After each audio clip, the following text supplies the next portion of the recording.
Very good morning to all of you. Hello, बच्चों. Uh, After a few days, I'm going to just start another video. I had updated one video about the chapter sexual reproduction in flowering plants few days back. Today, I'm going to upload this new video, and I'm going to discuss the same chapter, and I will continue. Next, the subtopic is you will just see you can see the pre-fertilization structures and events. So I'm going to discuss about this. इसमें आप देखो कि like पहली line में this is mention that much before the actual flower is seen a plant the decision that plant is going to flower has taken place. इसका मतलब ये हुआ कि ये जब फ्लावर बनता है स्टेम पे या the part of the plant, इसके पहले इसका डिसीजन हो जाता है कि फ्लावर कैसे बनेगा and what things are going to participate, उसमें क्या क्या चीज़ें इन्वॉल्व रहेंगी. This you can also see here that there is the in the second sentence they have written several hormonal and structural changes are initiated. इसका मतलब क्या है कि different hormones participate करते हैं जो इसको promote करते हैं, flowering को promote करते हैं. इसमें आपका एक बहुत ही मशहूर नाम है, I think आपको पता होगा, florigen hormone. There is one. Just let me write the name of the hormone.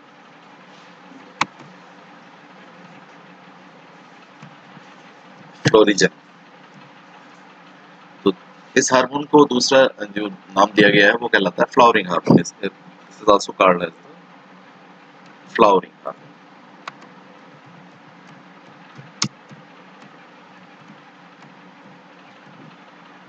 इसको बोलते हैं फ्लावरिंग हार्मोन. ठीक है, तो इसका भी रोल होता है. This plays very very important role in the flowering.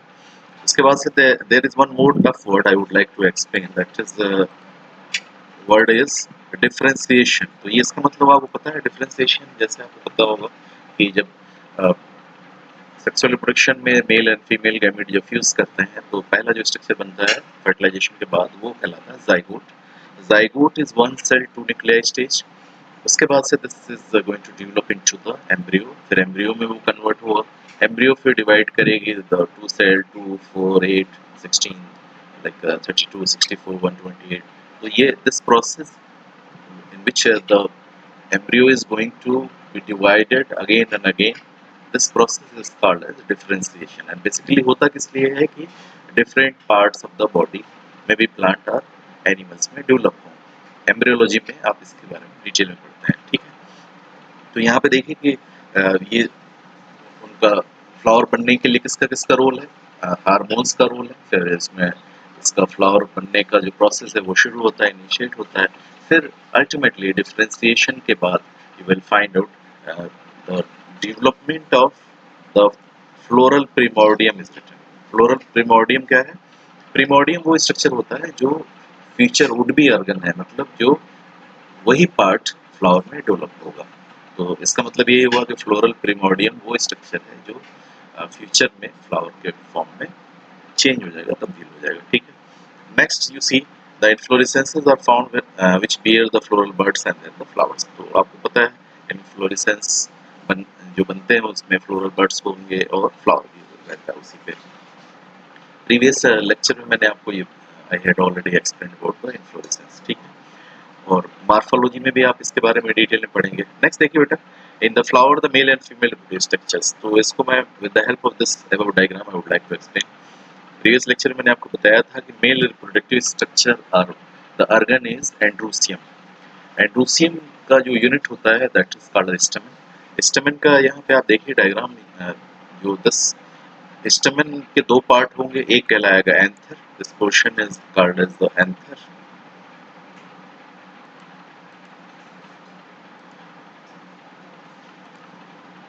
ये पोर्शन आपका एंथर है. और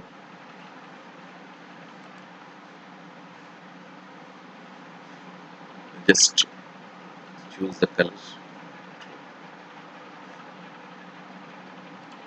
तो ये पोर्शन आपका एंथर हो गया, this is going to be called as anther, और दूसरा पोर्शन जो होता है that is called as filament. आगे डायग्राम फिर दे रखा है तो उसी से मैं एक्सप्लेन कर देता हूँ, वो ज़्यादा इजी है। तो यहाँ पे देखिए एंथर पोर्शन ये है और फिलामेंट पोर्शन नीचे वाला पोर्शन ये फिलामेंट पोर्शन होता है, ठीक है। This portion is called as the anther, this is anther. let me change the color, then you can easily recognize, and this portion ये this is called as the filament, ठीक है। और ये यहाँ पे थोड़ा सा और इसको बढ़ा लें आप, टच लाइक दिस, ठीक है। तो this is about the structure of male reproductive structure, stamen के दो पार्ट्स, जैसे यहाँ पे देखेंगे आप एंथर एंड फिलामेंट। इसी तरीके से फीमेल रिप्रोडक्टिव स्ट्रक्चर में आप द फीमेल रिप्रोडक्टिव स्ट्रक्चर का जो यूनिट है वो बेटा कहलाता है, फीमेल स्ट्रक्चर जो होगा वो कहलाएगा गाइनेशियम, यूनिट कहलाता है पिस्टिल और कार्पेल। तो दोनों वर्ड्स यूज किए जाते हैं, राइट बोथ, पिस्टिल भी बोलते हैं, पिस्टिल और carpel, both terms are used, ठीक है। जैसे आपने पढ़ा होगा कि सिनकार्पस, एपोकार्पस कंडीशन को वो मॉर्फोलॉजी में और डिटेल में हम लोग पढ़ेंगे। तो पिस्टिल या कार्पेल दोनों ये क्या है, यूनिट ऑफ गाइनेशियम है, ठीक है।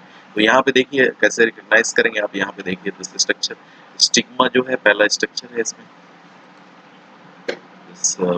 जो पिस्टिल या कार्पेल के तीन पार्ट्स होंगे, तो दिस इज द स्टिग्मा, दूसरा पार्ट आपको पता है स्टाइल है, और तीसरा पार्ट जो है this is going to be the original portion, ये होता है। तो in this paragraph they have mention all these things and like in the flower male and female reproductive structures are there, male reproductive structure आपका एंडोसियम हो गया, female reproductive structure gynoecium होगा। Spelling बेटा ध्यान रखना, बहुत से बच्चे ए एंड डी आर और ओ ई मिस कर जाते हैं, तो ये एंड्रोसियम के स्पेलिंग में ई भी है, इसमें भी ई है और गाइनेशियम में भी ई है, एंड्रोसियम कहलाता है, ठीक है। और ये they are going to represent the male and female reproductive organs. Okay fine, next subtopic is stamen, microsporangium and the pollen grain. तो इसमें कुछ क्वेश्चन स्टेमेन पहला, इसको बोला जाता है कि एक दफा पूछा था ये question, stamens are equivalent to microsporophyll, तो ये भी नोट कर लें आप, stamens are equivalent to microsporophyll. एक और क्वेश्चन अभी 2016 में आया है नीट एग्जामिनेशन में, और exactly they have borrowed this line, the proximal end of the filament is attached to the thalamus और पेटल ऑफ द फ्लावर। तो इसमें देखो पहले शुरू से बताता हूँ, फिर I will come on this. This diagram shows two parts of a typical stamen, ठीक है। तो स्टेमेन क्या है, basically unit of androecium, male reproductive part या ऑर्गन भी कह सकते हैं आप। The long and slender, slender का मतलब क्या होता है, पतला, थिन, ठीक है। स्टॉक, ये जो पतला सा थिन या स्टॉक है, ये portion this is going to be called as the filament, ये वाला पोर्शन, ठीक है, this is going to be called as the filament. And the terminal generally bi lobed, तो दो लोब्ड, तो बाई मींस जैसे आप पढ़ते हैं ना, mono, bi, tri, tetra, penta, hexa, hepta, octa, nona, deca, chemistry में यूज करते हैं आप प्रीफिक्सेस ऐसे ही। तो ये बाई लोब्ड स्ट्रक्चर है, this is called as the anther, name of this is the anther, ठीक है। अब you all are familiar, ये structure this is going to be called as the anther, ठीक है ना। तो ये बाइलोड स्ट्रक्चर है। the number and length of stamens are variable in flowers of different species, तो ये अलग अलग वेरी करता है, हर फ्लावर में, हर स्पीशीज में बेटा ये अलग अलग डिफरेंट होगा, नंबर इनका अलग हो सकता है। if you were to collect a stamen each from 10 flowers and arrange them on a slide, slide आप जानते हैं लैब में ग्लास स्लाइड होती है, ठीक है। तो you might have seen like इस तरह के ग्लास स्लाइड देखा है ना आपने लैब में, इस तरह प्रैक्टिकल करते होंगे आप, ये ग्लास स्लाइड है। तो इस पे अगर आप अरेंज करेंगे तो what they are saying like you will be able to appreciate the large variation in size and seen in the nature. तो इनका साइज अलग अलग होता है और they are going to be arranged, ठीक है, to watch. Careful observation of each stamen under a dissecting microscope. Dissecting microscope वो माइक्रोस्कोप होता है जिसमें आप मेनली फ्लावर्स के डिफरेंट पार्ट्स को स्टडी करते हैं। तो ये छोटा सा होता है in comparison to the compound microscope, और इसमें आप इजीली जो माइनर पार्ट्स हैं, छोटे पोर्शंस हैं किसी फ्लावर वगैरह के, वो हम इजीली देख सकते हैं। And making it diagram will elucidate मतलब होता है make it clear. Elucidate English में दिस वर्ड इज का मतलब होता है मेक क्लियर, साफ और क्लियर हो जाएगा the range in shape and attachment of anthers in different flowers. तो सीनियर क्लासेस में हम पढ़ते हैं कि लाइक कैसे उनका अरेंजमेंट होता है, कभी ऊपर के दोनों एंथर्स, सिर्फ एंथर्स जुड़े रहते हैं, मॉर्फोलॉजी में भी थोड़ा सा है डिस्क्रिप्शन, और नीचे के फिलामेंट भी अटैच्ड हो सकते हैं, या एंथर्स तो जुड़े हैं फिलामेंट फ्री हैं, या लाइक दिस वाइस वर्सा भी पॉसिबल है। तो ये सब चीजें elucidate just I told you make it clear the range in the shape and attachment of anthers in different flowers. ठीक है, यहाँ तक क्लियर है। Next the paragraph you will find out कि a typical angiosperm anther is bilobed. अब description आ रहा है इसके बारे में, जो डायग्राम दे रखा है इसके बारे में हम डिटेल में बात कर रहे हैं। ठीक है, तो देखिए इट इज बाइलोब्ड, देखो आप दो, ऐसा लगता है कि दो कैप्सूल ऐसे जोड़ रखे हैं एक साथ। ठीक है, with each lobe having theca, theca actually the chamber कह सकते हैं आप, कि दो थीका होंगे। यहाँ पे देखिए ये डायग्राम भी बेटा एक बार इसको प्रैक्टिस कर लो आप, हो सकता है कि फिर आ जाए ये। इसमें देखो ये जो आपके पोलन सैक, सैक का मतलब क्या होता है चैम्बर, ये याद रखिए, सैक थैला या चैम्बर इसको बोलते हैं। ठीक है, तो ये portion just sac word use किया है यहाँ पे, तो लाइक शो यू ये वाला पोर्शन जो है ये सैक जो यूज कर रहे हैं, या लाइक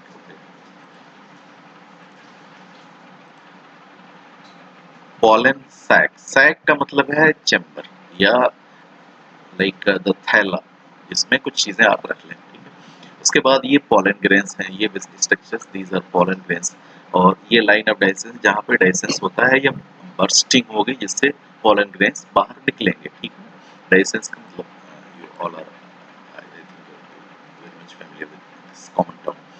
उसके बाद से यहाँ एक चीज I just forgot, I just want to mention here, study of pollen grains कहलाती है बेटा पॉलिनोलॉजी। तो काफी पहले ये नीट एग्जाम में पूछा था, तो just I want to write here, यहाँ मैं लिख देता हूँ study of pollen grains is palynology, PALYNOLOGY, palynology, study of pollen grains.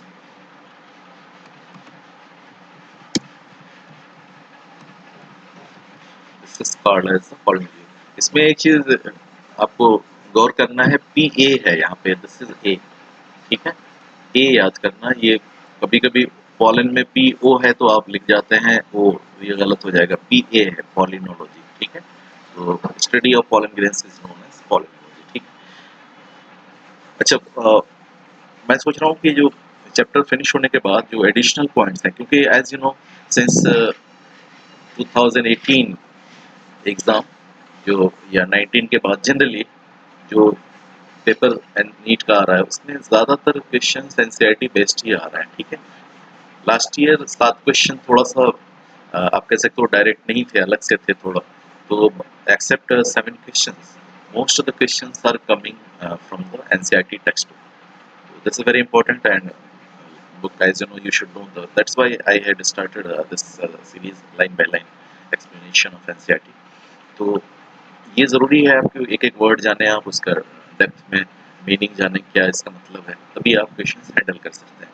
तो एडिशनल पॉइंट्स मैं बाद में लिखाऊंगा, क्योंकि कुछ बच्चे कहते हैं कि सर मुझे फिलहाल एनसीईआरटी ही में जो लाइंस हैं वही explain they want, and additional points like हो सकता है कभी, as you know last year many students scored like full marks, so that's why शायद कभी पेपर अगर कुछ थोड़ा सा एडिशनल कुछ क्वेश्चन बनाए तो उसके लिए भी आप प्रिपेयर रहे, mentally you should be prepared for that, कि लाइक सपोज एडिशनल क्वेश्चन अगर आ रहे हैं तो एडिशनल क्वेश्चंस जो हैं वो मैं आपको चैप्टर के लास्ट में एक वीडियो में डाल दूंगा आपको कि क्या क्या और पॉसिबिलिटी है, फर्दर 10% या 20% कुछ एडिशनल इंफॉर्मेशन और जो होंगी।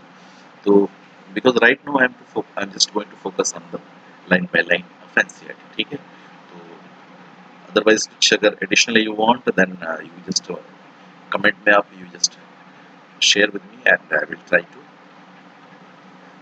explain those things. ठीक है, तो एडिशनल इन्फॉर्मेशन एक करके मैं एडिशनल पॉइंट्स आपको डाल दूंगा। फिलहाल अभी जो डायरेक्ट लाइंस हैं उन्हीं को एक्सप्लेन कर रहा हूँ। ठीक है, तो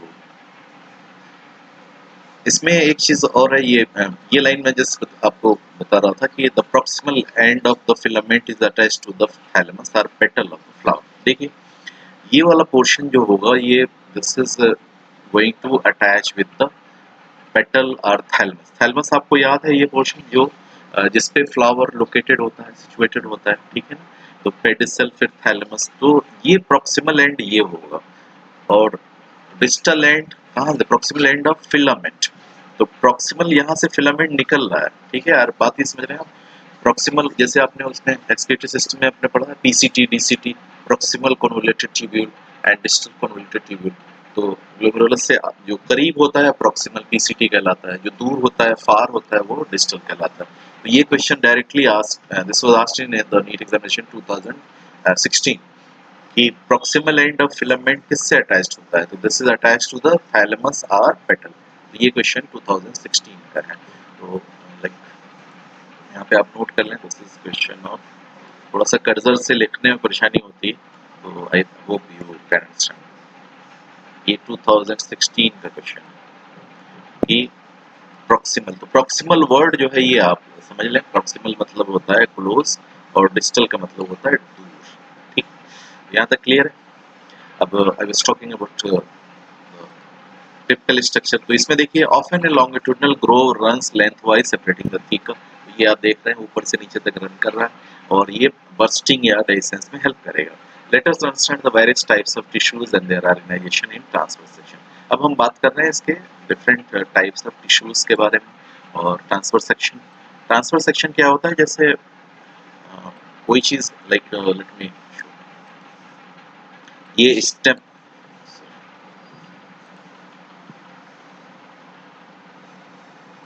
जैसे ये कोई स्टेम है, इसको हम यहाँ से कट करेंगे ऐसे लाइक दिस, इस तरह कट करने जा रहे हैं तो ये ट्रांसफर सेक्शन कहलाता है लाइक दिस।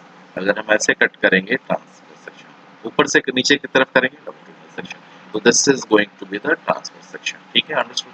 ये प्रैक्टिकल्स जब आप करते हैं लैब में तो आपको पता होता है ट्रांसफर सेक्शन। ठीक है, वही बात हो रही है यहाँ पे कि like transfer section, the bilobe nature of an anther is very distinct in transfer section of the anther. तो ये बाइलोब बहुत क्लियर नजर आएगा कब, जब आप ट्रांसफर सेक्शन की स्टडी करेंगे। Anther is four sided tetragonal. देखो इसमें 1 2 3 4, तो एक जो आपका जिसमें बाई लोब है तो इसमें एक लोब में दो पोर्शन नजर आएंगे, तो दो हैं तो चार नजर आएंगे, इसीलिए this is the four sided tetragonal कहलाता है। ठीक है, तो इसको आप हाईलाइट कर लो, this has been asked many times. The anther is four sided tetragonal structure है, ये भी पूछ सकते हैं, and consisting of four microsporangia. अच्छा, माइक्रोस्पोरेंजिया और माइक्रोस्पोरेंजियम में फर्क क्या है? Microsporangium is similar, microsporangia plural. ठीक है, located at the corners each into, ये अंडरलाइन कर लीजिए, दिस पॉइंट इज इंपॉर्टेंट कि सब में क्या है, ईच लोब में दो होते हैं माइक्रोस्पोरेंजिया। ठीक है, लेकिन इसका एक एक्सेप्शन भी है, एज यू नो नीट में एक्सेप्शन, एनोमेलस बिहेवियर या जो चीजें एक्स्ट्राऑर्डिनरी है वही पूछते हैं। जनरल जो दे रखा है सेट में वो they know that all students would be are familiar with these the things। तो जनरली जो एक्सेप्शन होते हैं या इस तरह का जो पॉइंट होता है उसी को पूछते हैं। तो यहाँ पे देखिए कि आपको उन पॉइंट्स को जरूर ज्यादा इम्पोर्टेंस देना है। ठीक है, उसके बाद यहाँ पे एक्सेप्शन आपका, जैसे मैंने बताया कि मालवेसी फैमिली में आपका ये पॉइंट आप लिख लें यहाँ पे highlight, I am just going to text में लिख देता हूँ।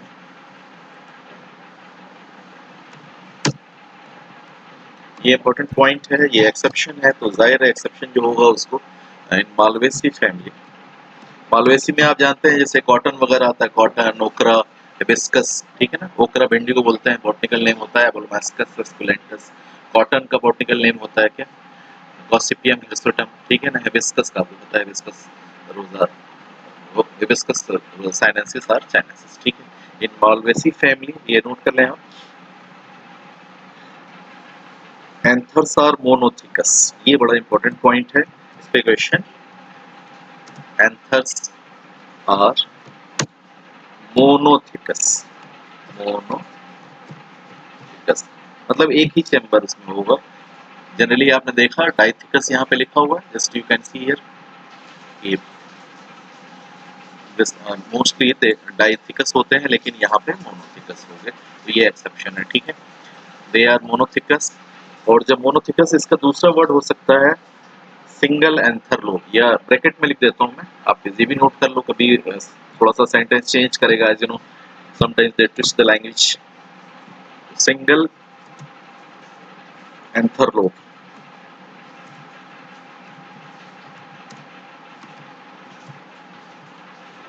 मोनोथिकस का मतलब सिंगल एंथर लोब, ठीक है। तो मालवेसी में पहली चीज तो ये है, मोनोथिकस होते हैं, सिंगल एंथर लोब होगा, एंड द बाइस्पोरेंजिएट। टेट्रा की जगह क्या होगा, इसको भी कैपिटल कर देता हूँ मैं, बाइस्पोरेंजिएट,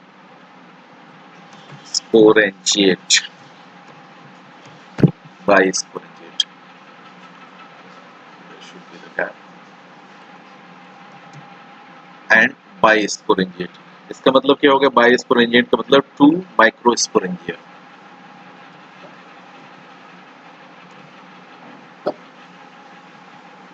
having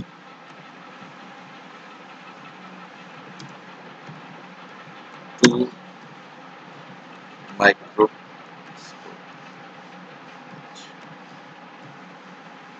ठीक है। तो ये बड़ा इंपॉर्टेंट है, मालवेसी फैमिली में anthers are monothecous, single anther lobe होगा, and bisporangiate having two microsporangia. तो ये बड़ा इंपॉर्टेंट पॉइंट है बेटा यहाँ पे, एंड यू शुड नो, ठीक है।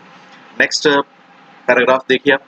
इन microsporangia develop further and become pollen sacs. तो ये डेवलप करके क्या बन जाएंगे, पॉलन सैक, जो यहाँ पे आप देख रहे हैं। सैक मैंने बताया था आपको, थैली या चैम्बर जो कहते हैं, ठीक है।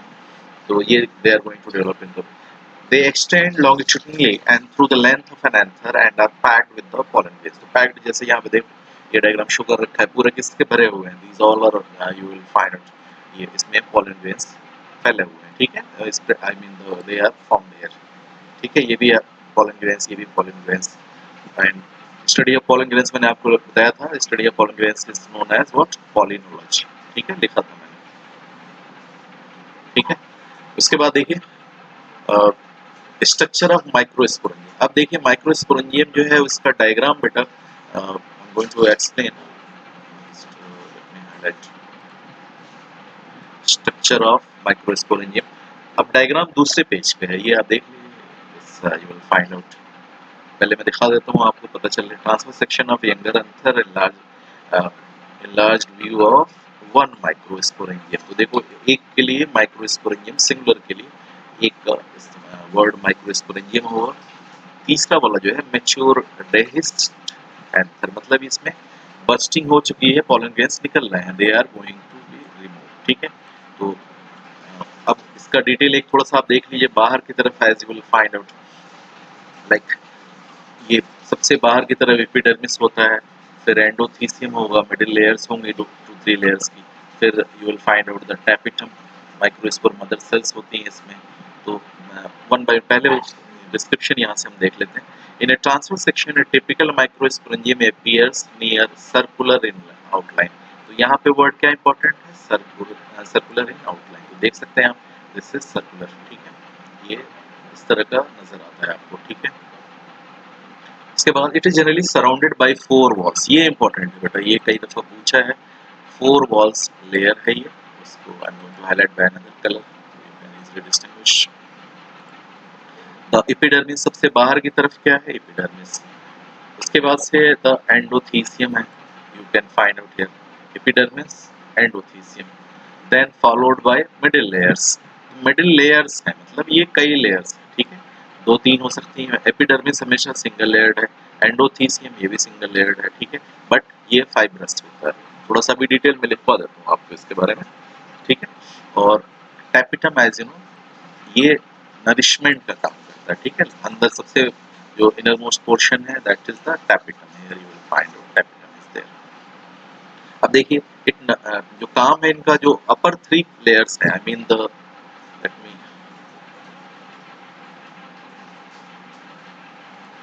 ये एपिडर्मिस, ये एंडोथीसियम और मिडिल लेयर, इन तीनों का काम प्रोटेक्टिव होता है। इनको पूछ सकते हैं protective, they are going to be protective. Function इनका जो है, कर्सर से थोड़ा लिखना मुश्किल पड़ रहा, प्रोटेक्टिव, इनका मेन काम होगा protective in nature, they are going to be protective in nature. ये प्रोटेक्टिव है, ठीक है, they are going to be protective, but ये नरिशमेंट का काम करेगा। So outer 3 walls layer perform the function of protection. You just find out this. You can see here कि जो outer 3 walls हैं ये perform the function of protection. तो इसको underline कर लिए, protection important है यहाँ पे, and help in dehiscence or bursting of fences. Function भी important है बेटा, कि dehiscence या bursting में important role play करते हैं of the release of the pollen. Inner most wall layer is tapetum, जो सबसे इनर मोस्ट लेयर है वो टैपिटम की है, ठीक है। इनका अनफॉर्चुनेटली एनसीईआरटी में डायग्राम की लेबलिंग नहीं दे रखी है कायदे से, इसको जरा आप लिख लो क्योंकि इस पे हो सकता है क्वेश्चन बन जाए। कुछ टर्म्स हैं वो भी मैं आई वांट टू शेयर। देखिए इस डायग्राम को पहले थोड़ा अच्छे से समझ लें, फिर और detail what is mentioned in NCERT I will explain. पहले ये समझ लो कि तो ये वाला लेयर जैसा जिससे सबसे बाहर की जो लेयर है, एज यू नो, ये वाली लेयर क्या हो जाएगी, this is going to be the epidermis, ठीक है। सबसे बाहर की लेयर एपिडर्मिस हो जाएगी। उसके बाद से then you will find out जो ये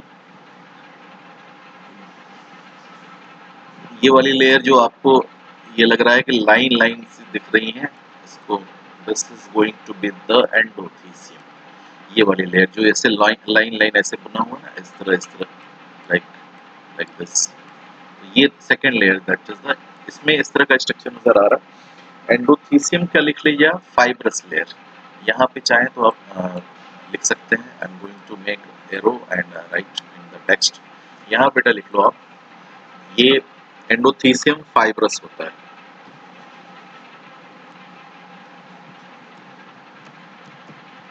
एंडोथीसियम जो है दिस इज फाइब्रस, मतलब ये इसमें फाइबर्स मिलेंगे, फाइब्रस होता है, ठीक है, ये फाइब्रस होगा, ठीक है। तो this is going to be the fibrous. Unfortunately इसको मैं इधर शिफ्ट कर दूं सर, तो आप समझ लीजिए फाइब्रस में आ नहीं पा रहा है थोड़ा सा, ठीक है। तो ये फाइब्रस हो गया। लेकिन एक और इंटरेस्टिंग चीज इसमें ये है कि मैच्योरिटी पे एंडोथीसियम जो है वो मैच्योरिटी पे थिन रहता है, द आउटर लेयर जो होगी वो जो है थिन होगी at maturity, outer layer is thin, बाहर की जो लेयर होगी वो थिन होगी, और इनर लेयर इज थिक। इसका रीजन है मैं बताता हूँ आपको, लिख लो आप, ये इंपॉर्टेंट पॉइंट है। At no sorry in a inner thick layer, inner layer is thick due to thickenings of, ये लिख लो, ये इंपॉर्टेंट है, इसको अंडरलाइन कर लो बेटा, ड्यू टू थिकनिंग,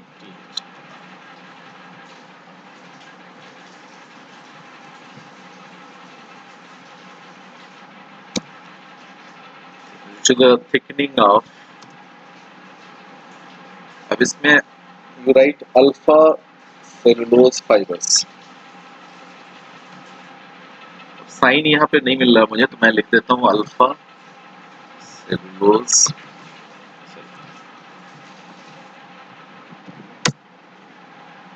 फाइबर्स। तो अभी जो आपको बताया था मैंने कि ये फाइबर्स इसमें होते हैं, तो इनका नाम क्या होता है, this layer, this portion is important, inner layer is thick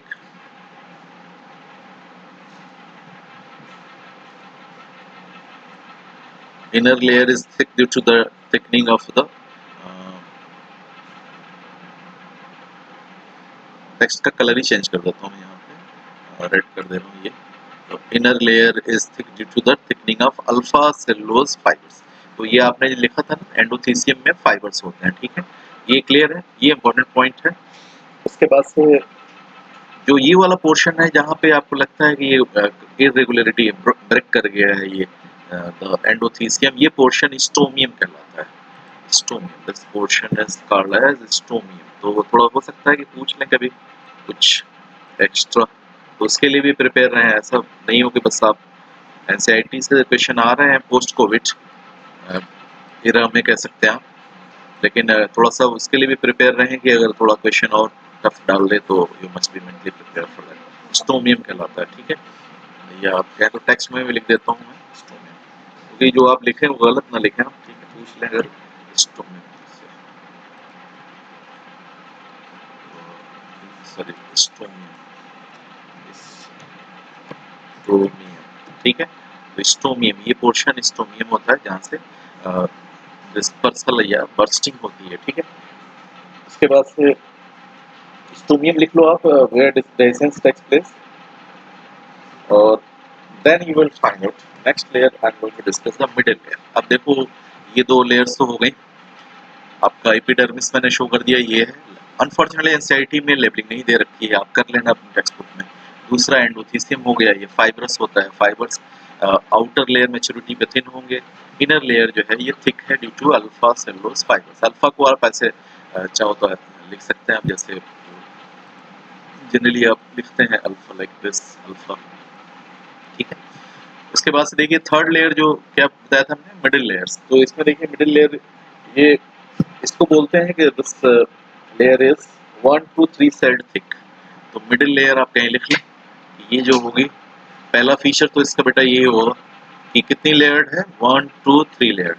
कभी कभी थोड़ा माइंड बहुत डिटेल में चले जाते हैं तो पूछ लेंगे क्वेश्चन, 1 to 3 लेयर्ड जो मिडिल लेयर होगी वो होगी 1 to 3 लेयर्ड, ठीक है, 1 to 3 लेयर्ड होगी, अंडरस्टूड।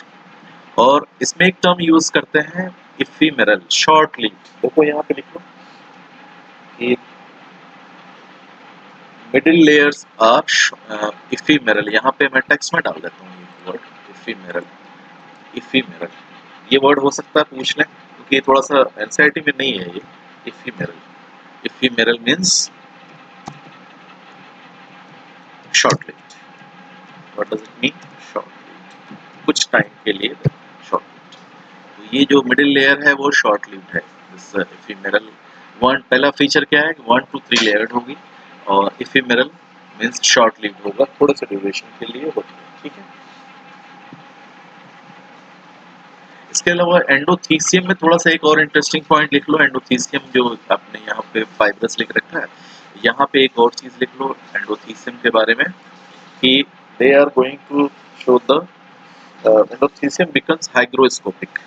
मैं लिख देता हूँ यहाँ पे, जरूर लिख लें आप, एंडोथीसियम बिकम्स हाइग्रोस्कोपिक। पहले लिख लो, मैं समझाता हूँ फिर। Hygroscopic, endothecium becomes hygroscopic. Hygroscopic का मतलब आर्द्रता ग्राही या मॉइस्चर एब्जॉर्बर, ये मॉइस्चर को एब्जॉर्ब कर ले। एंडोथीसियम बिकम्स हाइग्रोस्कोपिक, ये बड़ा इंपॉर्टेंट पॉइंट है, इट बिकम्स द हाइग्रोस्कोपिक, ठीक है।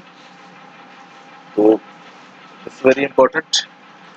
तो I think you might have done the pollen grains, आपको पता है यहाँ pollen grains, there is no need to say pollen grains यहाँ पे नहीं है, like already you have seen।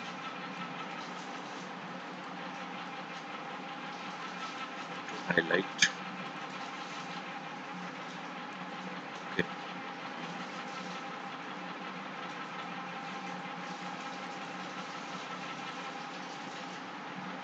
शायद डायग्राम में हाईलाइट नहीं हो पा रहा है, नो प्रॉब्लम। तो अगेन फिर से डायग्राम को एक्सप्लेन करता हूँ। सबसे बाहर की तरफ लेयर क्या होगी भाई, एपिडर्मिस। उसके बाद next followed by epidermis is the endothecium. Hypodermis मत कर देना, जैसे आप टिश्यूज पढ़ते हो, प्लांट टिश्यूज, एपिडर्मिस, हाइपोडर्मिस, तो वो हाइपोडर्मिस कंफ्यूज नहीं होना, इसका नाम एपिडर्मिस है। फिर दूसरा जो है एंडोथीसियम है, इसकी खास बात क्या है कि फाइब्रस है, और दूसरी चीज है कि मैच्योरिटी पे, जैसे मैंने यहाँ शो कर रखा है कि रिटन आल्सो कि outer layer is thin but जो इनर लेयर होगी वो थिक होगी। थिक किसकी वजह से होगी? ड्यू टू द डिपोजिशन और thickening of alpha cellulose fibres. तो ये जो डायग्राम अब मैं आपको यहाँ पे मैंने शो किया है ना, फाइबर लाइक स्ट्रक्चर है, तो ये इसमें एंडोथीसियम की ये खास चीज है, वेरी पिक्यूलरिटी है या सेलिएंट फीचर है। एक और चीज है एंडोथीसियम की, ये बिकम्स हाइग्रोस्कोपिक, ये मॉइस्चर एब्जॉर्बर होता है, ठीक है, तो this helps in the dehiscence, ठीक है। उसके बाद से जो next layer is the middle layer. Middle layer के बारे में मैंने बताया आपको कि 1 to 3 लेयर्ड होगी, और एक टर्म यूज करते हैं इफीमेरल, जैसे कर्जल से I am showing, ephemeral means short layer, थोड़े टाइम के लिए होता है। फिर लास्ट टैपिटम की लेयर होती है, तो टैपिटम में you will find out the cells in which the nuclei, जो देखो आप इसमें इसके न्यूक्लियस जो हैं ये बड़े हैं, दे आर बिगर, ये देख रहे हैं आप, they are very bigger in comparison to the normal. Just choose another colour, let me choose another colour, ये दे आर बिगर, ये कंपैरेटिवली बिगर हैं, बड़े हैं, ठीक है ना। अब तो आई थिंक डायग्राम आपको क्लियर हो गया। पहला जो डायग्राम है transfer section of the young anther है, इसमें देखिए आउटलाइन जो है दस कनेक्टिव टिश्यू बीच में होते हैं, and epidermis followed by endothecium, and ये जो फोर जो आप कॉर्नर से इनमें स्पोरोजेनस टिश्यूज प्रेजेंट रहेंगे। आगे इनके बारे में डिस्कशन दे रखा है। फिर मिडिल लेयर है आपको जो शॉर्ट लिव है और इफीमेरल कहलाती है, लेकिन ये लेयर तो 1 से 3 लेयर थिक लेयर हो सकती है, ठीक है। अब आ जाओ बेटा डिस्क्रिप्शन पे, तो अब देखते हैं। Now I think I have explained the diagram and done the labelling, labelling भी कर दिया मैंने, तो अब आसानी हो जाएगी। अब कुछ एनसीईआरटी में जैसे आपने देखा होगा एनिमल किंगडम में भी बहुत से एनिमल्स का की पिक डाल रखी है, diagram is mention, but they have not unfortunately not given the labelling. Labelling जरूरी है, तो आप थोड़ा खुद एफर्ट करें आप, ठीक है, आप लेबल खुद कर लें, तो नेट से देख के आप, तो वो ज़्यादा अच्छा रहेगा, क्योंकि कुछ क्वेश्चन आते हैं तो that would be very helpful. अब आते हैं बेटा here I am going to explain detail. The innermost wall is called as tapetum, I think you have understood this. It nourishes, इसका फंक्शन इंपॉर्टेंट है, it nourishes the developing pollen grain, ठीक है, तो ये डेवलपिंग पॉलन ग्रेन को nourish करता है, ठीक है। Cells of the tapetum possess dense cytoplasm. अब इसके फीचर्स देखो, इसकी खास बात क्या है? साइटोप्लाज्म डेंस है, जनरली है मोर देन वन न्यूक्लियस, ठीक है, और मे बी बाइन्यूक्लिएट और उससे भी ज्यादा पॉलीन्यूक्लियोइड हो सकती है, इसमें कंडीशन और भी हो सकती है, तो ये पॉलीप्लॉइडी कंडीशन शो कर सकता है। अब इसमें एक क्वेश्चन पूछा है कि I am going to highlight, yes the question is can you think of how tapetal cells could become binucleated. तो बाइन्यूक्लिएट का मतलब हो गया, bi means two, there is no issue, आप जानते हैं बाई का मतलब दो होता है, तो कैपिटल सेल में एक से ज्यादा न्यूक्लियस या बाइन्यूक्लिएटेड न्यूक्लियस कैसे हो जाते हैं? तो देखिए इसमें जनरली माइटोसिस होगा, माइटोसिस के बाद साइटोकाइनेसिस नहीं होता है, cytokinesis is not going to take place. ये इसका रीजन क्या है कि टेक्स्ट में लिख लेना दो, बिकॉज